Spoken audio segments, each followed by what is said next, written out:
In tonight's news edition, thousands of Islamists and their supporters stage a peaceful day following noon prayers to push for more political reforms and call for an elected parliamentary government.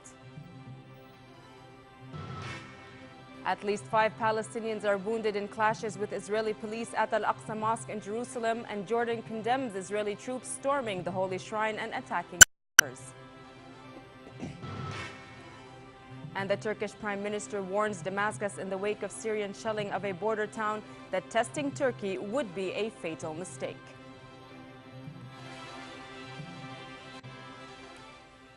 Good evening and welcome to the news at 10.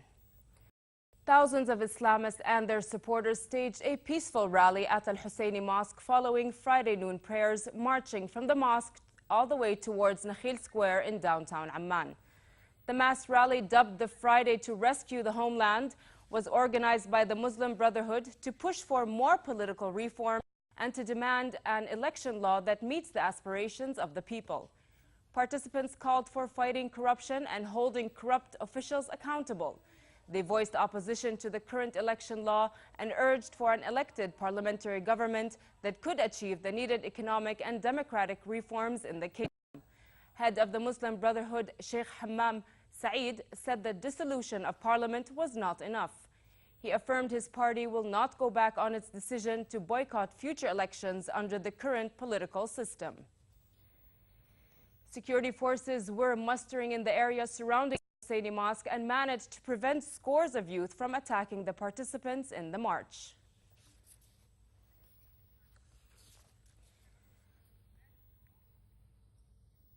The Greater Amman municipality, meanwhile, organized a cleanup campaign that drew over 200 workers to clear the downtown area of litter left from the march. 140 workers from the Amman area and 75 from other areas took part in the campaign.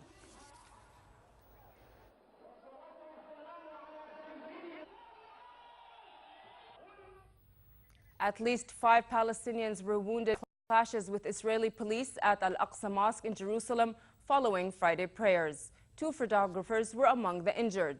Israeli police stormed Al-Aqsa compound and hurled stun grenades to disperse dozens of protesters who threw stones outside the mosque. Tensions flared this week after police arrested the ultra-nationalists who tried to hold prayers at the compound.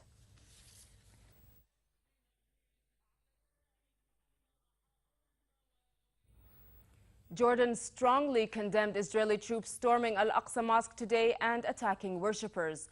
Foreign Minister Nasser said Jordan holds Israel as the occupying power responsible for halting such volatile violations which inflame the sentiments of all Muslims in the world. In a statement to Jordan news agency Petra, the minister stressed that Israeli practices constitute a major breach of international laws and undermine efforts to bring about peace. Jude reiterated that Jordan will continue its duty as custodian and protector of Muslim and Christian shrines in occupied Jerusalem. Earlier, State Minister for Media Affairs and Communications and Government spokesperson Samih Ma'aita said Israeli actions and policies against shrines in occupied Jerusalem aim to instigate religious violence in the region. Ma'aita urged the international community to pressure Israel to end such violations that contradict international law. The state of Kuwait has transferred a total of $250 million to Jordan as part of the Gulf Cooperation Council's assistance program to the kingdom for the current year. Minister of Finance Sulaiman Al-Hafiz announced the transfer, part of a $5 billion GCC pledge to Jordan for 2012. The minister hailed Jordanian Kuwaiti ties and said the financial contribution will go to support an economic reform program recently approved by the government. Under the GCC pledge, the kingdom will receive $1 billion yearly over a period of 5 years. Turkish Prime Minister Recep Tayyip Erdogan, in a warning to Damascus in the wake of Syrian shelling of a border town, said that testing Turkey would be a fatal mistake. Ankara made it clear it is ready to launch more strikes in retaliation if the war spills across the border, and the Turkish parliament stepped up pressure by authorizing cross-border action in the event of further aggression. Over the past 2 days, Turkish artillery bombarded Syrian military targets in response to a shelling by Syrian forces that killed 5 people. We get more on the border situation in this Reuters report. The border between Turkey and Syria was calm Friday morning, but that doesn't reflect the growing tension between governments on either side. On Thursday, the Turkish parliament approved measures that would allow Turkish troops beyond its borders if it deemed necessary. Prime Minister Tayyip Erdogan said the decision was only a precautionary one and that he's not condoning war. Tabii Türkiye olarak bizler bu bölgede sadece ve sadece barış istiyoruz. Turkey wants peace and only peace in the region, as well as safety. That's our sole concern. We don't want war, and we never would. The consequences of the wars in the region, in Iraq and Afghanistan, is obvious. We're also aware of the price Syria's paid in 1.5 years. Afganistan'da ortadadır ve şu kısa sürede Suriye'de 1,5 yıl içerisindeki bedel ortadadır. Earlier in the week, 5 Turkish civilians were killed. Syrian mortar fire destroyed a Turkish neighborhood.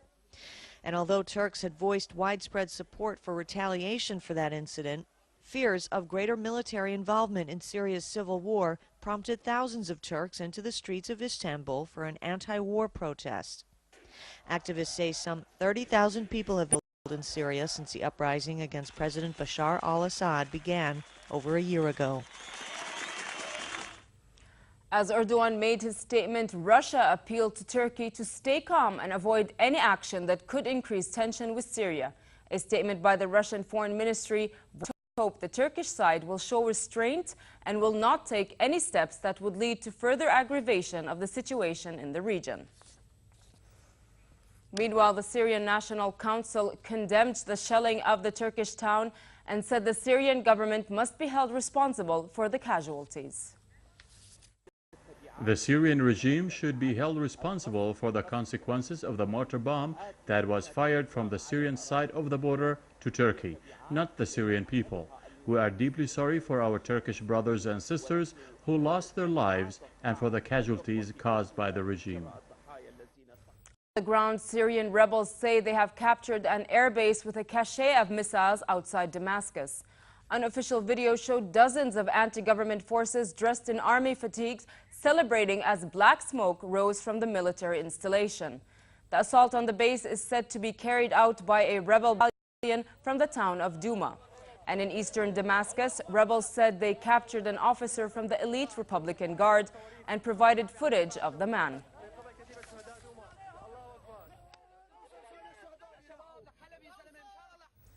We stay with Syria, and the UN Security Council unanimously condemned what it described as terrorist attacks in the Syrian city of Aleppo earlier this week after a series of suicide bomb attacks killed 48 people. The members of the Security Council, in a statement, said they condemned in the strongest terms the terrorist attacks in Aleppo on Wednesday, which left dozens dead and over 100 civilians injured. Jabhat al-Nusra group, affiliated with Al-Qaeda, claimed responsibility for the attacks. And in northern Iraq, in Salah ad-Din province, a bomb attack during a football game injured 3 people. The blast in Tuz Khormata was shot by a Turkish television station, showing the moment it occurred and the ensuing panic among footballers and spectators. Children were reported to be among the injured. Turkey-based Dogan news agency claimed the blast targeted Turkmen officials attending the final of a football tournament held in the town mainly populated by Turkmen.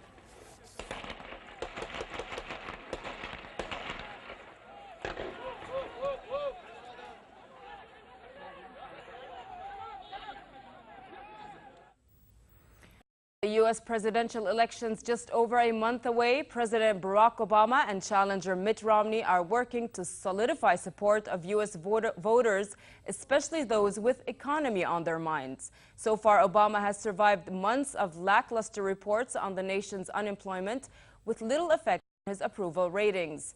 In Fairfax, Virginia, Obama hailed the 0.3% drop in the U.S. jobless rate to the lowest level since he took office, as announced today in the September unemployment rate report. The decline, announced a month before the election, is expected to give his campaign a after a poor performance in a debate with Republican opponent Mitt Romney on Wednesday. This morning, we found out that the unemployment rate has fallen to its lowest level since I took office.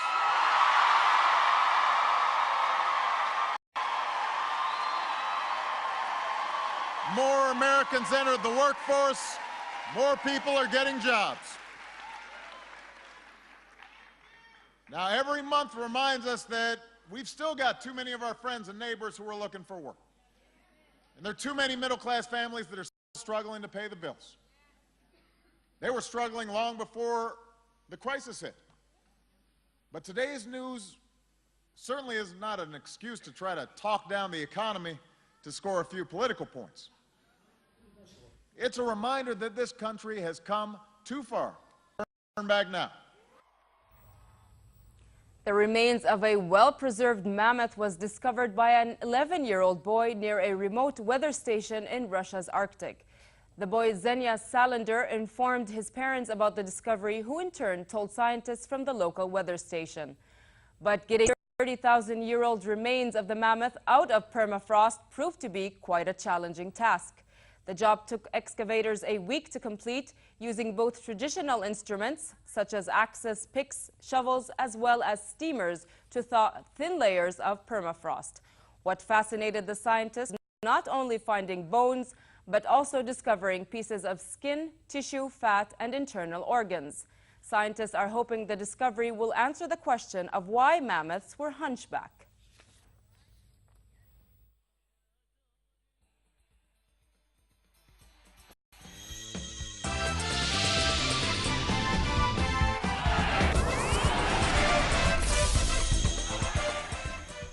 Top seed Andy Murray reached the semi-finals of the Japan Open after beating Swiss Stanislas Wawrinka.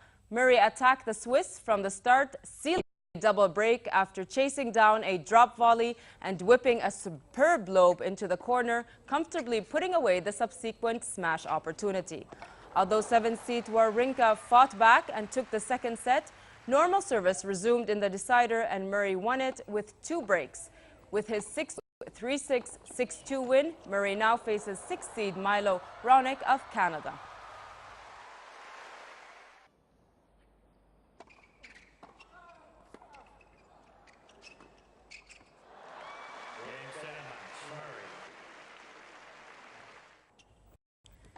Raonic moved to the semi-final after an epic struggle with 3rd seed Janko Tipsarevic. The quality match ended after 2 hours and 43 minutes, with Raonic winning 6-7, 6-2, 7-6. And former Australian Open finalist Marcus Bagdatis of Cyprus beat Russia's Dmitry Turasanov in 2 sets. With the 6-2, 6-4 win, he next faces 8th seed Kei Nishikori, who became the first Japanese to reach the semi-finals with an inspiring performance against 2008 Tokyo winner Berdych. Still in tennis, but the China Open, world number 2 Novak Djokovic had little trouble reaching the last 4 of the championship after thrashing Jurgen Melzer of Australia in straight sets. The Serb was in command form as he won 6-1, 6-2 in a match that lasted less than an hour. His next mission is to beat Florian Mayer.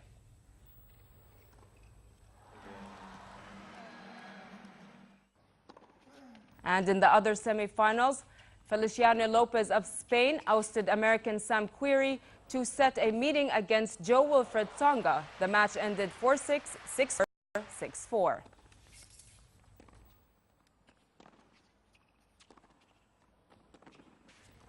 And finally, a look at the weather forecast. It will be relatively cold tonight in the hill areas and fair in other parts of the kingdom, with westerly moderate winds. Tomorrow, fair to moderate weather conditions continue with the appearance of low clouds. The Gulf of Aqaba can expect relatively hot weather tomorrow, with northerly moderate to fresh winds and calm seas. Next are the lows and highs for tonight and tomorrow.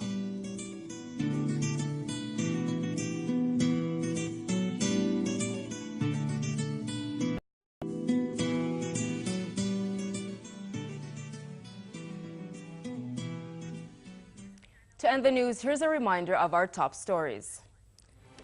Thousands of Islamists and their supporters stage a peaceful rally following noon prayers to push for more political reforms and call for an elected parliamentary government. At least 5 Palestinians are wounded in clashes with Israeli police at Al-Aqsa Mosque in Jerusalem, and Jordan condemns Israeli troops storming the holy shrine and attacking worshippers.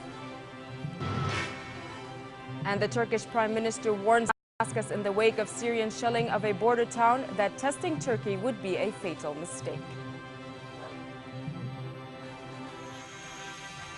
With that, we come to the end of tonight's news. I'm Nancy Khair. Thank you for watching and have a good night.